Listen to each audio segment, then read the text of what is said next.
आपलं पुन्हा एकदा स्वागत। पंतप्रधान नरेंद्र मोदींच्या हस्ते लोकार्पण झालेला शिवछत्रपतींचा पुतळा अवघ्या 8 महिन्यात कोसळला। सरकारचा निषेध करण्यासाठी आज मालवणमध्ये विराट जनसंताप मोर्चाचं आयोजन करण्यात आलंय। दरम्यान मालवणकरांचं यावर नेमकं काय मत आहे, इथली परिस्थिती सध्या आहे तरी काय, याचा आढावा घेणारा प्रतिनिधी राहुल कुलकर्णी यांचा हा स्पेशल ग्राउंड रिपोर्ट पाहूया।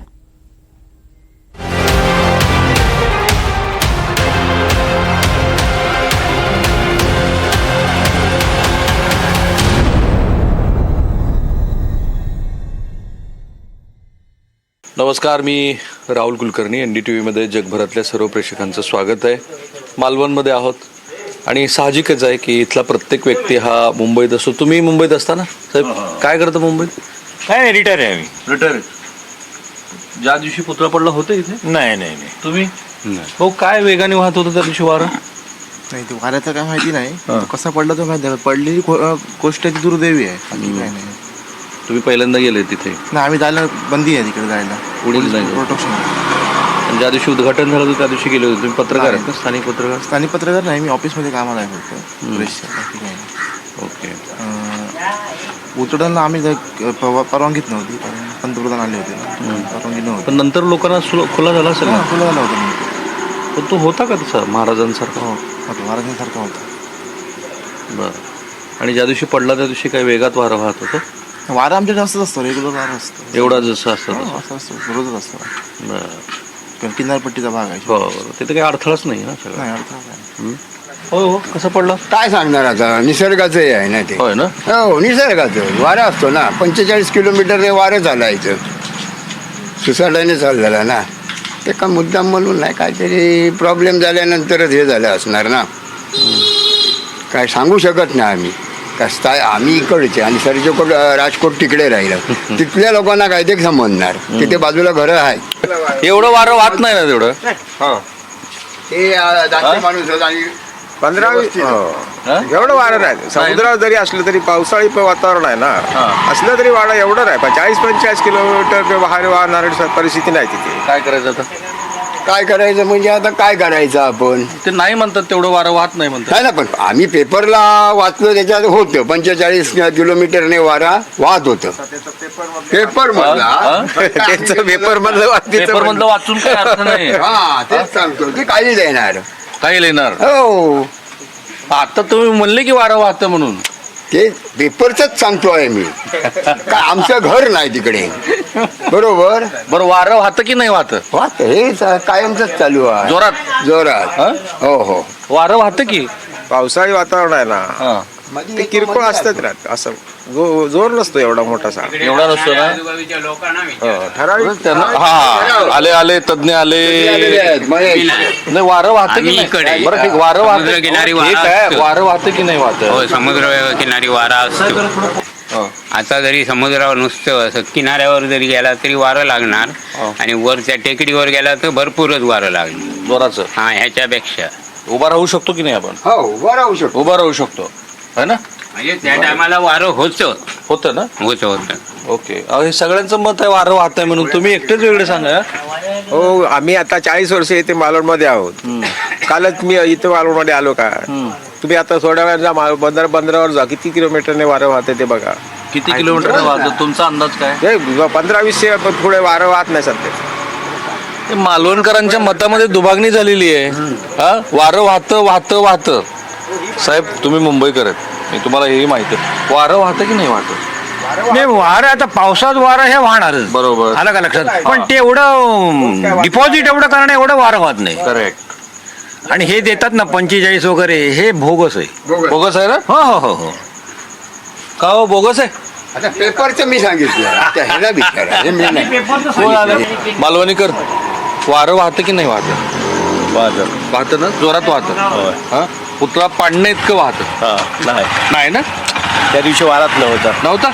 मी सिंधुदुर्ग किल्ला विश्वस्त प्रदीप वेंगुर्लेकर 30 वर्ष आहे। अरे क्या बात आहे, सिंधुदुर्ग किल्ल्याचे विश्वस्त सकाळी सकाळी 30 वर्ष आहे त्याच्यावर। इकडे या जरा कट्टर शिवसैनिक म्हणजे उद्धव ठाकरेंचे? उद्धव ठाकरे, बाळासाहेब आपल्यापासून तुमचं मत 40 वर्ष घ्या। विश्वस्त वारं वाहतं? हो, वारं वाहतं, वाऱ्याचं वारा काही नाही, हे बांधकाम जे झालं ते व्यवस्थित नाही झालं होतं. मी 8 दिवसापूर्वी इथे माझा रिक्षाचा व्यवसाय आहे, जवळजवळ 40 वर्ष मी तिथे भाडं घेऊन गेलो होतो. तिथे शिवाजी महाराजांकडे बघितलं, पण त्याच्या अंगावरनं असे ही गंज कशी पकडते तसे स्पॉट पडले होते. फोटो आहे एखादा? नाही फोटो नाही. माझ्या नातेवाईकांना मी सांगितलं की हा पुतळा आतून खराब झाला आहे म्हणून सांगितलं? हा, ती मुंबईला पण बिचारी गेली.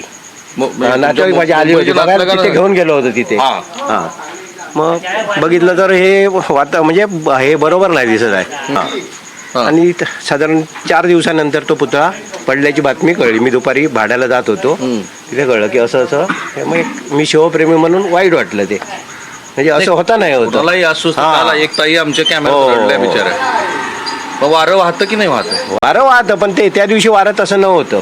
म्हणजे जसं पुतळा आता काही लोक सांगतात की पुतळा वाऱ्याने पडला, पण ते तसं नाही होतं. मुख्यमंत्र्यांनीच काल सांगितलं, काल ना परवा सांगितलं की मोठे वारे वाहत होते त्याच्यामुळे पडला म्हणून, पण ते नाही, तसं वाऱ्यामुळे नाही पडला आहे तो. मुख्यमंत्री सांगतात तथ्य नाहीये? नाही तथ्य नाही आहे, मी तर सांगतो. नाही ना? नाही. बरं, सिंधुदुर्ग किल्ल्यावरती अशा अनेक गोष्टी असतील महाराज काळातल्या, आहे की नाही? तिथे पण वाहणाऱ्या वाऱ्याचा परिणाम व्हायला पाहिजे होता की नाही? मग किल्ला उभा राहिलाच नसता ना वाऱ्याने, समजा मग किल्ला पण पडला असता. आज किल्ला अगदी ताटमानेने उभा आहे तिथे, सिंधुदुर्ग किल्ला. वारं वाहताला काही अर्थ काही नाही, त्याचा परिणाम काही झालेला नाही. त्यांना कोकणी माणसाला काय केलं, 15 दिवसातच त्याच्या टाईल्स पडल्या. 15 दिवसामध्ये 15 दिवसातच त्या चौथऱ्याच्या टाईल्स पडल्या. ह्या सुरुवातीपासूनच्या तक्रारी आहेत लोकांच्या, पत्रकारांच्या आहेत, अधिकाऱ्यांकडे केलेलं आहे. काय उत्तर दिलं कोणी? आणि आता तो पडल्यानंतर नुसते बोंब करण्यात आणि राजकारण असं नाही तसं म्हणजे नाही. वारं वाहण्याला काही अर्थ नाही. काय महत्वाचा मुद्दा म्हणजे काय माहिती आहे, सिंधुदुर्ग किल्ल्याचं महत्व लोकांना कळत आहे, पण आता काय बोलणार. आणि त्याचं संवर्धन होणं आज गरजेचं आहे. याच्या पुढे तरी ते बघा, वारं वाहतं की नाही याच्यावरती आता काही लोकांचं मालवण मध्ये जाऊ, वारं वाहतं की नाही वाहतं? पुतळा पाडणं एवढं, पुतळा पाडणं एवढं वारं वाहतं का? मालवणकरची मतं वेगळी आहेत. मालवणकर, वारं वाहतं की नाही वाहतं? वारं वाहतं की नाही वाहतं? वारं जोरात पुतळा पाडणं एवढं कुठं पडता का म्हणे होता. हो ना? तर मग वारं वाहतं की नाही वाहतं? वारं वाहतं ना? पुतळ्यावर त्याचा परिणाम होऊ शकतो की नाही? तेवढा नाही होणार. नाही ना? चांगलाच करायला पाहिजे ना? कायमस्वरूपी आहे तो, एकदाच बनवायचा होता तो, व्यवस्थित बनवायला पाहिजे होता. शिवाजी महाराजांचा आहे तो टेंडर देऊन करतात का म्हणे होता. टेंडर शिवाजी महाराजांचं टेंडर काढल्यावर काय झालं? टेंडरचा हा विषय नाही. बघा, आपण गटार बांधतो किंवा शाळा बांधतो तसं नाही. शिवाजी महाराजांचा पुतळा सरकारने आपण स्वतःहून बनवायला पाहिजे होता. पण मला तोच प्रश्न पडलाय, वाहत्या वाऱ्यामुळं पुतळा पडू शकतो? नाही, आवडता नाही पडू शकतो. आजपर्यंत एवढे पुतळे झाले, पडले काय? किल्ला आहे ना एवढा वर्ष. साहजिक आहे, दर्यावर उभा आहोत, अरबी समुद्राचा हा सुसाट वारा आहे आणि तो वाराच खरं तर ह्या निमित्ताने अनेक प्रश्न उपस्थित करतो. म्हणजे वारा वाहतो की नाही वाहतो, आणि तो 45 किलोमीटर वेगाने वाहतो की नाही वाहतो ना? यांचंच घर आहे. हा राजकोटचा किल्ला दाखवा ना समोर, छत्रपती शिवाजी महाराजांनी उभारलेला राजकोटचा किल्ला, आणि त्याच्या समोर असलेलं, म्हणजे इतका तज्ज्ञ मनुष्य मला नाही वाटत दुसरा कुणी असेल, निकेतन या बाजूला घे कॅमेरा, की ज्याच्या बोलण्यातनं महाराष्ट्राला अनेक प्रश्नाची उकल होईल. हा राजकोटचा किल्ला तुम्ही बघितला, हे त्यांचं घर. साहेब, तुमचं नाव काय पूर्ण? भगवान रेडकर. भगवानराव. बबनराव. वारा वाहतो, जोरात जोरात असं म्हणजे वाहतो.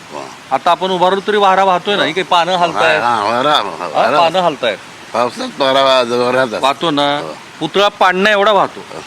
एवढा पडण्या एवढा वारा नाही ना. मी स्वतः होतो, पण तो वारा जो एकदा तो आला ना, तो एवढा जोरात झाला. एकदा झाला तो एवढा जोरात झाला तेव्हा तो. त्या दिवशी किती वाजता हे वारा यायला सुरुवात झाली होती? ते 12:30 रात्री, दुपारी.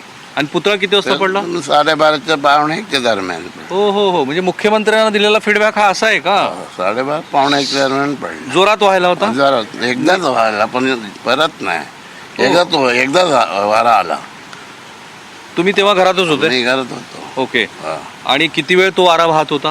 रात्री अर्धा तास होता. अर्धा तास. मग पुतळा जेव्हा पडला दुर्दैवाने, तेव्हा आवाज आला जोरात? जोरात आवाज आला? जोरात आवाज आला. असा खाडकन आवाज, पत्रे पडलेल्यासारखं वाटलं.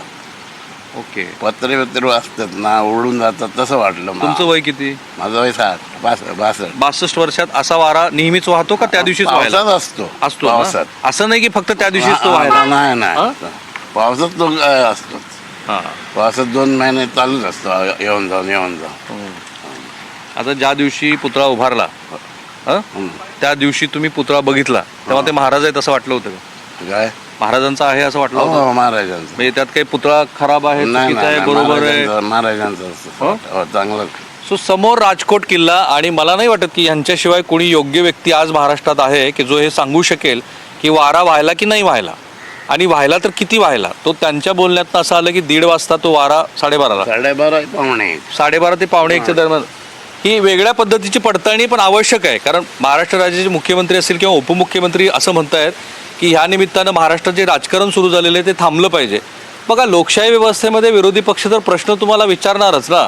काल जे राजीव मिश्रा आमच्याशी बोलताना म्हणाले की केवळ 6 फुटाच्या क्ले मॉडेलला जर तुम्ही परवानगी दिलेली असेल ना, इथे 43 फुटाचा पुतळा करणार असाल. आम्ही या राज्याचे जे प्रमुख आहेत बरं का, कला संचालनालय, त्यांचं काम होतं या पुतळ्याला परवानगी द्यायचं. त्यांच्याशी बोललो, त्यांची एक्सक्लुझिव्ह इंटरव्ह्यू आमच्याकडे आहे. ते म्हणाले फक्त 6 फुटाच्या पुतळ्याला परवानगी दिली होती. 6 फुटाचाच पुतळा केला ते तर कसं करणं शक्यच नाहीये. आता हा मोठा पुतळा झाला म्हणून पडला असं वाटतं का? असं काय त्यांचं बांधकामावरती काय जर असेल ना, त्यांचं टेक्निक ते म्हणजे इंजिनिअरिंग की काय इंजिनिअरिंग ते असेल तर त्यांच्या ह्याच्यावर ते सगळं होतं. किती दिवसात केलं बांधकाम? हे 5-6 महिन्यात झाले. 5-6 महिन्यात ओके 5-6 महिने. स्टँडर्ड असं आहे की किमान 3 वर्ष लागतात संभाजी महाराजांचं पुरंदरच्या पायथ्याशी त्यांच्या जन्मगावी एक शिल्प उभारायचं आहे स्मिता जगताप यांना. त्या 2 वर्ष झालं परवानग्या मागतायत. तूच कॅमेरा घेऊन या बाजूने. आणि त्यांना परवानगी मिळालेली नाही. पूर्ण शिल्प तयार आहे, त्याच्यामध्ये राज्य सरकारची वेगवेगळी यंत्रणा काम करते. कला संचालनालयाचं 6 जणांची पथक आहेत, ते येऊन वारंवार किल्ल्याच्या त्या शिल्पाची पाहणी करत असतात. आपल्या सरकारला एक त्यांची कार्यपद्धती आहे, ते कुठली चौकशी समिती गठीत करतात. मलाच आठवतं आम्ही जानेवारीत रिपोर्ट केला होता, 1300 चौकशी समित्या या सरकारनं केल्यात. हे जे सांगतायत ना, ह्याच्यानंतर कुठल्याही चौकशी समितीची गरज नाही. हा समोर आहे राजकोट, ज्या किल्ल्यावरती छत्रपती शिवाजी महाराजांचा शिल्प तुम्ही उभारलं होतं, आणि इथे त्यांचं घर आहे. आणि हे प्रत्यक्षदर्शी आहेत. ज्या दिवशी हा दुर्दैवी प्रसंग घडला आणि त्यांच्यामध्ये फक्त 5 मिनिटासाठी वारा आला. हा, म्हणजे जो पावसाचा ढग असतो तो ढग जसा जसा पुढे सरकतो ना, तसा तसा त्याच्या तो वारा जो दडलेला असतो ना, तो सैरा वैरा इथे लागत राहणार. त्या दिवशी तसंच झालं. हा, तसंच झालं अगदी. एक चला 5-10 मिनिटासाठी. बरं. आणि आता काय कसं असेल ते स्ट्रक्चर कसं केलं गेलेलं असेल तेवढं काय सांगू किती महिन्यात उभारलं हे स्ट्रक्चर? हे साधारण एक 70-75 दिवसामध्ये एक 80-85 दिवसामध्ये झालं असेल. फक्त हा, 2.5-3 महिन्यात तेवढंच काम झालं. हे इथे फास्ट झालं. किती तेवढं. लोक काम करत होते? नाही, काम भरपूर लोक करत होते. ओके. भरपूर लोक काम करत होते, रात्रंदिवस काम करत होते. हो ना. हो हो हो, अगदी. बरं, पुतळा जेव्हा अनावरण झाला तुम्ही पहिल्यांदा पाहिला, तो महाराजांचाच होता का? महाराजांचा होता. त्यात काही असं महाराज नाहीये, नाही नाही नाही त्यांचा नाही, अंगरखा असं- काहीतरी चुकीचा आहे, नाही, असं नाही. काही भावना नव्हती कोणाची? नाही, किंवा असं- आलेले पर्यटक असं काही म्हणत नव्हते प्रतिक्रिया म्हणून? नाही नाही ना? असं तर काही माझ्या बघण्यात नाही. बरं. फक्त झालं हे अत्यंत दुर्दैवी झालेलं आहे. पण त्यातूनही आता जे काही उभं राहावं सरकारने, ते अगदी विचारपूर्वक, थोडा उशीर झाला चालेल, 80चे 160 दिवस झाले तरी चालतील, पण स्थानिक लोकांना मध्ये घेऊन किंवा जे काय असतील ते सगळं व्यवस्थित करूनच सगळं तुमचं उभं साहेब राहावं. नाव काय तुमचं? माझं नाव Mahesh Kamath. Kamath ji, thank you so much. मी तुमचा खूप खूप आभारी आहे. कामत साहेबांनी जे सांगितलं ना, तेच मला वाटतं दीपक केसरकर काल सांगण्याचा प्रयत्न करत होते. विरोधकांनी त्यांना वेगळ्या कॉन्टेक्स्टमध्ये घेतलं असावं. पण असंच आहे ना की तुम्ही का गडबड केली? बरं, गडबड केली ती केली, त्यानंतरचे स्ट्रक्चर, त्याबद्दलचे जे वेगवेगळे अहवाल कामत साहेब स्वतः सांगतात की ते फार कमी कालावधीमध्ये उभा केलं गेलं. सार्वजनिक बांधकाम विभागाने स्वतः सांगितलं की हे अत्यंत अयोग्य पद्धतीचं काम झालेलं आहे. का दुर्लक्ष केलं? आणि आता जशी कामतांची भावना आहे, जशी जगतापांची भावना आहे, तशीच महाराष्ट्रातल्या 16 कोटी जनतेची भावना आहे की उत्तम असं शिल्प करा, वेळ घ्या, गडबड करू नका. पावसाळ्यामध्ये 45 ते 50 दिवस वारा वाहतोच. ही आत्ताची ताजी दृश्य तुम्ही NDTV वरती बघताय.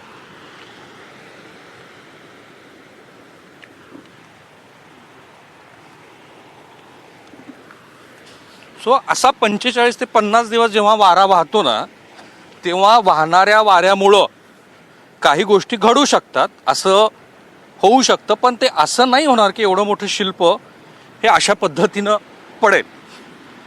सो हा सिंधुदुर्ग किल्ला, हा इथे दर्याला येत असलेलं काय तुफान, काय तुम्हाला म्हणायचं ते म्हणा. ह्या बाजूला तो राजकोट किल्ला.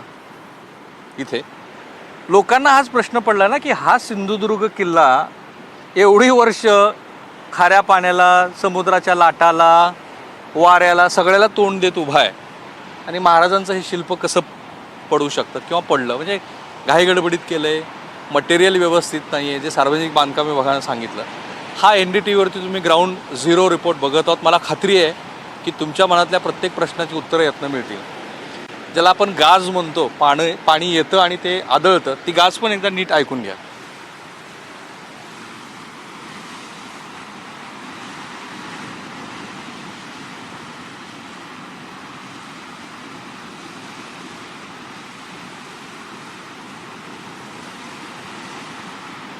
एका अर्थाने विहंगम असं दृश्य आहे. निसर्गप्रेमी असलेल्या माझ्यासारख्या, तुमच्यासारख्या कुणाच्याही मनात भुरळ पडावी असं हे दृश्य आहे. पण हा ग्राउंड, ही जमीन, हा भूभाग तुम्ही लक्षात घेणार नाहीत तोपर्यंत घडलेली घटना अशी का घडली ते लक्षात नाही येणार.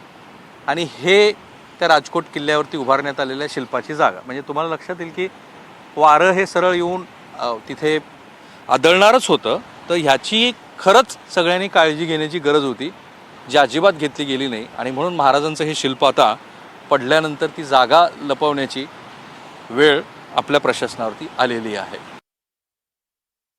क्षणाची मोठी बातमी अशी की फॉरेन्सिकची एक टीम इथे येणार आहे आणि त्या टीमला आणण्यासाठी गाड्या कोल्हापूरला गेलेल्या आहेत. मला माहिती नाही की ती फॉरेन्सिकची टीम इथे येऊन काय करणार आहे. युजली ती जेव्हा गुन्हा घडतो तेव्हा त्या गुन्ह्याची उकल करण्यासाठी येते. सो हा राजकोट किल्ला, ज्या किल्ल्यावरती नाविक दलानं, काल मी आपल्या राज्याच्या कला विभागाचे जे संचालक आहेत राजीव मिश्रा यांच्याशी बोलत होतो आणि त्यांनी पहिल्यांदा NDTVवरती अत्यंत खळबळजनक असे खुलासे केलेत.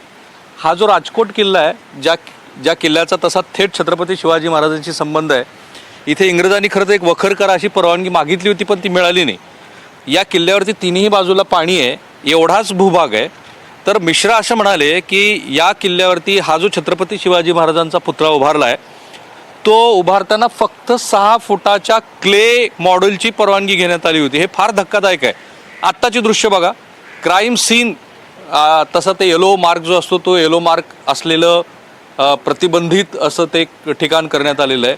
कुणालाही जाता येऊ देत नाही. साहेब आम्हाला तर जाऊ द्या, चव्हाणसाहेबमध्ये चव्हाणसाहेब उभारलेत पोलीस प्रोटेक्शन, म्हणजे पोलीस प्रोटेक्शन आहे. आणि शिवाजी महाराजांचा पुतळा ज्या ठिकाणी उभारण्यात आला होता, आत्ताची ही दृश्य, दुर्दैवाने तो पुतळा पडला. तर मिश्रा असं म्हणत होते की केवळ 6 फुटाच्या क्ले मॉड्यूलला परवानगी दिलेली असताना चबुतरा आणि पुतळा असं मिळून 43 फुटाचं हे शिल्प उभारण्यात आलं होतं. 24 वर्षाच्या तरुण मुलानं ते उभा केलं. आणि जेव्हा राज्याचे मुख्यमंत्री श्री एकनाथ शिंदे असं म्हणतात की 45 किलोमीटर प्रति तास या गतीनं इथं वारं वाहत होतं, तर इथे पण मालवणमध्ये मी सकाळी आल्यानंतर अनेक लोकांशी बोललो. मतांतर आहेत लोकांची. लोकांचं असं मत आहे की शेजारी मी तुम्हाला सिंधुदुर्ग किल्ला पण दाखवतो, कारण हे ठिकाण अत्यंत उत्तम आहे. महाराष्ट्राची अस्मिता आहेत शिवाजी महाराज आणि त्यांच्यावरती प्रेम करणारी हजारो मंडळी इथं यावी अशा भावनेनं तो किल्ला उभारण्यात आला होता. महाराजांनी जे आरमार उभा केलं त्या आरमाराची निशाणी आपल्या नाविक दलानं आपल्या देशाला लोकार्पण केली. इथे पलीकडे आहे सिंधुदुर्ग किल्ला. छत्रपती शिवाजी महाराजांचं जे आरमार आहे, जे जलदुर्ग आहे, त्या जलदुर्गातला एक महत्त्वाचा घटक असलेला हा सिंधुदुर्ग किल्ला इथे जवळ आहे. हा छान असा मालवणचा समुद्र किनारा, ज्या मालवणनं महाराष्ट्राला अनेक गोष्टी दिल्या, दशावतार मच्छिंद्र कांबळी यांचा. सो या निमित्ताने महाराष्ट्रात अनेक लोक आले असते आणि आपण बघतो आहोत की नाविक दलानं म्हणून तर इथे सगळी व्यवस्था केली. तर आत्ताचं ह्या ठिकाणचं जे दृश्य आहे ते असं दाखवतं की या ठिकाणी वेगवेगळ्या आंदोलनाबरोबरच लोकांची जनभावना अशी असेल की ज्या ठिकाणी शिवाजी महाराजांचं हे भव्य दिव्य शिल्प होणं अपेक्षित होतं, तयारी त्यांनी खूपच केली होती. इथे वेगळ्या पद्धतीचे स्टॅच्यूज उभारले होते, राजकोट किल्ला सजवण्यात आलेला होता. तर त्या ठिकाणी पुन्हा एक व्यवस्थित असं महाराजांचं शिल्प व्हावं असं दृश्य काही महाराष्ट्राला बघायचं नाही आहे की महाराजांचा पुतळा पडला आणि त्यानंतर त्या ठिकाणी पांढऱ्या कपड्यामध्ये ती जागा कपड्यामध्ये ती झाकून ठेवलेली आहे. अनेक जण म्हणतात की इथे महाराजांचा भव्यदिव्य पुतळा उभारावा आणि त्या पुतळ्याची लवकरात लवकर उभारणी होऊन ज्या चुका इथे झालेल्या आहेत त्या टाळल्या जाव्यात. कुठल्याही प्रश्नाची उत्तरं तुमच्या मनातली शिल्लकच राहू नयेत अशा पद्धतीचा हा ग्राउंड झिरो रिपोर्ट आहे. आपण हा जो राजकोट किल्ल्याचा भूभाग आहे त्याच्या एकदम मागच्या बाजूला आहोत. समोर पूर्व दिशा आहे. सकाळचे 7:15 वाजलेले आहेत. सूर्यदेवता आत्ता निघालेली आहे आणि त्या ठिकाणी जिथे महाराजांचं शिल्प उभारण्यात आलेलं होतं त्याची जागा, कारण त्याला भूगर्भशास्त्रीय दृष्टीनं, कारण अनेक शिल्पकारांशी काल बोलल्यानंतर माझ्या असं लक्षात आलं की शिल्प उभारण्याची प्रक्रिया फार गुंतागुंतीची आहे. इतकी गोष्ट सहजासहजी नसते. म्हणजे हा भूभाग काय आहे हे आधी तुम्हाला लक्षात घ्यायला लागतं. इथे निसर्गाचा किती परिणाम होऊ शकतो हे लक्षात घ्यायला लागतं. आणि वाऱ्याची दिशा, खाऱ्या पाण्याचा होणारा परिणाम, येत असलेल्या लाटा, साधारणपणे समोरच ह्या किल्ल्याच्या समोर राहणारे श्री कामत सांगत होते की 45 दिवस इथे वारा असाच वाहत राहतो. तो वाहत राहतो म्हणजे अशा लाटा येणारच. ज्या आपल्या आरमाराचं महत्त्वाचं एक ठिकाण असलेल्या सिंधुदुर्ग किल्ल्याला गेली 400 वर्ष भिडतायत आणि त्याचा एक चिरासुद्धा ढासाळा नसेल. हे जरा लौकिक अर्थाने घ्या प्रातिनिधिक, ते काही डागडुजीची गरज निश्चित पडली असेल, पण उभा आहे ना तो. इतका भव्य दिव्य असा सिंधुदुर्ग किल्ला उभा आहे. महाराष्ट्रातील लाखो पर्यटक इथे येऊन त्या किल्ल्याला भेट देत असतात. तर प्रश्न हाच आहे की अशा पद्धतीनं जेव्हा एखादं शिल्प तुम्ही उभारता तेव्हा त्या शिल्प उभारण्याच्या दृष्टीनं काही विचार करायला लागतो की नाही. ही पूर्व, ही पश्चिम बाजू तुम्ही बघितली, ही दक्षिण आणि आता उत्तर, ही किल्ल्याची उत्तर बाजू आहे. ज्या ठिकाणी महाराजांचं हे शिल्प तुम्ही उभारलेलं आहे ते शिल्प उभारण्यासाठी ह्या सगळ्या भूभागाची भूस्तरीय, कारण आपल्याकडे सेस्मिक झोन हे वेगळ्या पातळीवरचे. सेस्मिक झोन म्हणजे भूकंप प्रवण क्षेत्र. आपल्याकडे मराठवाड्यासारखा कठीण भूभाग, कारण बेसाल्ट आहे, पाऊस सुरू झाला आहे, बेसाल्ट आहे, आणि बसाल्ट असेल तर तुम्हाला सेस्मिक झोन नाही आहे असं वाटत होतं. पण महाराष्ट्रात प्रलयकारी भूकंप झाला आणि त्या भूकंपामध्ये 10,000 लोकांची हानी झाली, जीवित हानी झाली.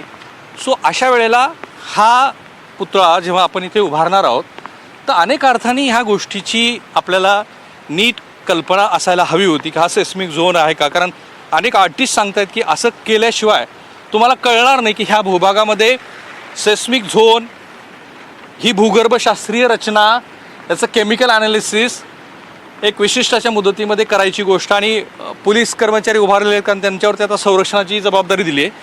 ही दृश्य तुम्ही बघत आहात, ही काही फार चांगली नाही आहेत महाराष्ट्रासाठी. महाराष्ट्र राज्याचे मुख्यमंत्री पण म्हणाले की ही दृश्य आपण बदलू लवकरात लवकर आणि या ठिकाणी छत्रपती शिवाजी महाराजांचा भव्य दिव्य असा पुतळा आपण उभा करू. हे जे लोखंड आहे ना, ज्या गंजलेल्या लोखंडाबद्दल प्रवाद निर्माण झाला ते दिसतंय मला की हे गंजलेलं लोखंड आहे. हे जर ह्या किल्ल्याच्या पायामध्ये वापरलं गेलं असेल तर चुकीची गोष्ट आहे. कारण एकतर ते स्टेनलेस स्टीलमध्ये करायला हवं होतं, ते स्टेनलेस स्टीलमध्ये नाही आहे. म्हणून तर आपण बघत आहोत की हे गंजलेलं जे लोखंड आहे, हे गंजलेलं लोखंडच ह्या अपघाताला कारणीभूत ठरलं का. हा NDTVचा ग्राउंड झिरो रिपोर्ट तुम्ही बघताय. हे बघा, हे तुटलेले अवशेष आहेत किल्ल्याचे, म्हणजे माफ करा पुतळ्याचे. ते दिसतंय की ते वेल्डिंग करून तात्पुरत्या स्वरूपातली डागडुजी. मला हे म्हणायचं नाही आहे की कुणाची अशी मनीषा असावी की महाराजांचा अवमान व्हावा, अजिबात नाही. महाराष्ट्रातला कुठलाही राजकीय पक्ष, महाराष्ट्रातला कुठलाही मनुष्य हा छत्रपती शिवाजी महाराजांच्याबद्दल अनादराची भावनाच ठेवू शकत नाही. भावना फार उत्तम होती. नाविक दलाला सुद्धा असं वाटत होतं की महाराजांनी जे आरमार उभा केलं त्याची निशाणी या देशाला अर्पण करावी. पण घाई का? त्या घाईमुळंच हे सगळं घडलं असं म्हणतात. हे अशा पद्धतीचं स्ट्रक्चर उभा केलं गेलं. आता याच्याबद्दल पण प्रश्न उपस्थित केलेत की हे जे हे बघा, हे तुकडे पडलेले तुम्हाला दिसतील त्याचे. हे पायाची जागा, या पायाच्या जागेवरची ही दृश्य.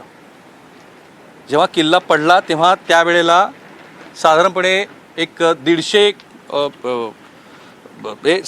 एक 5 ते 10 मिनिट 50 ते 60 किलोमीटर प्रति तास या वेगानं वारं वाहत होतं असं म्हणतात. आणि आपल्यालाही हे काही दृश्य फार चांगली नाहीत महाराष्ट्रासाठी. त्यामुळे आता मी इथून जाणारच आहे. पण लक्षात घ्या की हा भूभाग कसा होता की ज्याची खरं तर शास्त्रीयदृष्ट्या नीट अभ्यास करून पूर्तता करून योग्य त्या प्रकारचं मटेरियल वापरून, हे असं नाही लोखंडाचं मटेरियल वापरून, हे सगळीकडे तशाच पद्धतीचं लोखंड वापरलं गेलेलं आहे. ती कामत जे सांगतायत ना त्यानंतर कुठल्याही चौकशी समितीची गरज नाही आहे. कामतांनी सांगितलं की त्यावेळेला फक्त एक 5 ते 7 मिनिटासाठी घोंगावत वारा आला इकडून असा जोराचा, आणि इथे अडथळा कसा असेल, हा दर्या आहे, हा समुद्र आहे, या समुद्रावरून जे वारं वाहतं येतं ते असंच येणार ना. ते वाहतं आलेलं जे वारं होतं ते वारं इथे महाराजांच्या ह्या पुतळ्यावरती येऊन धडकलं. फार कमी वेळ झाला होता त्या, म्हणजे 5 ते 7 मिनिटातलीच ही गोष्ट आहे. आणि त्यानंतर नको तो दुर्दैवी प्रसंग महाराष्ट्रात घडला. ही या किल्ल्याची उत्तर बाजू तुम्ही लक्षात घेतली, पूर्व बाजूचं आकलन मी केलं आहे, पश्चिम बाजूचं आकलन केलं, कारण ते कामत ह्यानीच त्याचं विश्लेषण केलं. मला वाटतं की याच्यासारखा सगळ्या प्रश्नांची उकल करणारा ग्राउंड झिरो रिपोर्ट तुम्ही माध्यमात क्वचितच पाहिला असेल, पण ते गरजेचं आहे.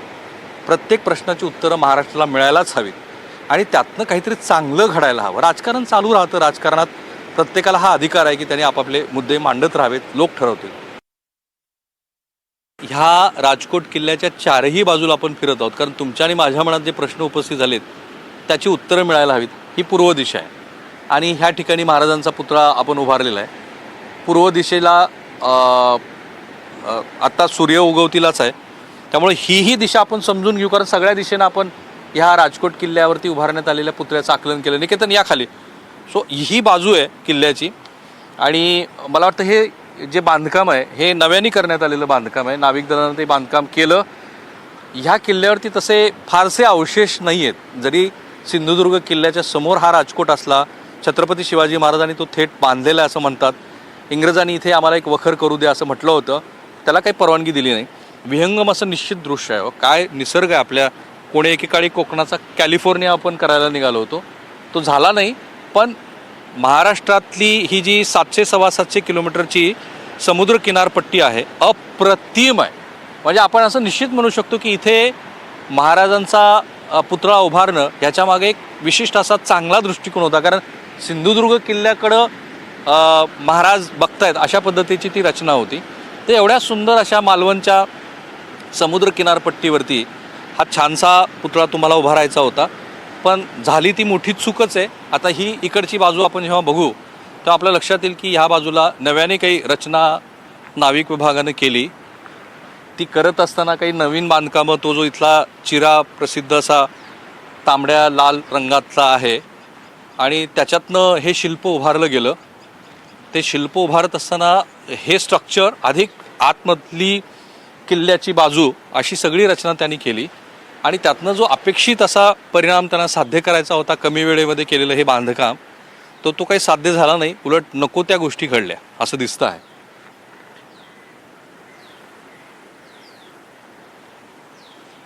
कॅमेरामन निकेतन बाणेसह मी राहुल कुलकर्णी, NDTV मराठी, मालवण.